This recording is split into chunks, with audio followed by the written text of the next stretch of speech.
இந்த ஸ்டோன் இறங்கும்போது இன்னொரு ப்ராப்ளம் என்ன வரும்னா எல்லாருக்கும் வாமிட்டிங் சென்சேஷன், ஒரு ஒமட்டிட்டு வருது, வாமிட்டிங் எல்லாமே இருக்கும். ஃபீவர் வருதுன்னா அது ரொம்ப சிவியரான வார்னிங் சைன். ஏன்னா கிட்னிலேருந்து வரக்கூடிய ஸ்டோன் அந்த பைப்பை பிளாக் பண்ணுறதுனால அந்த கிட்னிலேருந்து வர யூரின் வெளியில் ரிலீஸ் ஆக முடியாமல் ஸ்டாக்னேஷன் ஆகிடுது. ஸோ அந்த stagnant urine as we know is full of bacteria.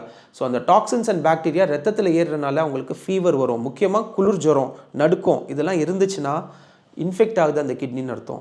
சில பேர் சொல்லுவாங்க, டாக்டர் எனக்கு கல் அடைப்பு இருந்தாலும் யூரின் நல்லா போயிட்டுருக்கேனே எப்படி அப்படின்னு கேட்பாங்க. இது ரீசன் என்னென்னா இன்னொரு கிட்னி இருக்கு இல்லையா, அது நம்ம பிளாக்டு கிட்னியோடைய வேலையும் சேர்த்து அதுவே பார்த்துக்குது. God has given us 2 kidneys. அதனால லெஃப்ட் கிட்னி சப்போஸ் ரைட் பிளாக்ல இருந்ததுன்னா லெஃப்ட் கிட்னி யூரினை வெளியேற்றி நார்மலாக யூரின் கொண்டு வந்துடும்.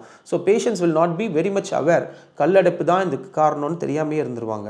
ஸோ மெயின் திங், பெயின் இந்த லாயின், மேலேருந்து கீழ் நோக்கி பரவுது வலி, யூரினில் வந்து பிளட் மாதிரி போகுது, எரிச்சல் இருக்குது, இதெல்லாமே symptoms of stone formation.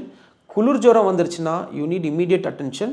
And diabetics and hypertensives முக்கியமாக இந்த மாதிரி வலிகள் வந்துச்சுன்னா கண்டிப்பாக நீங்கள் உங்கள் பக்கத்தில் இருக்க மருத்துவரை அணுகி நீங்கள் அவங்களுடைய ஆலோசனை பெற்றுக்கிறது நல்லது.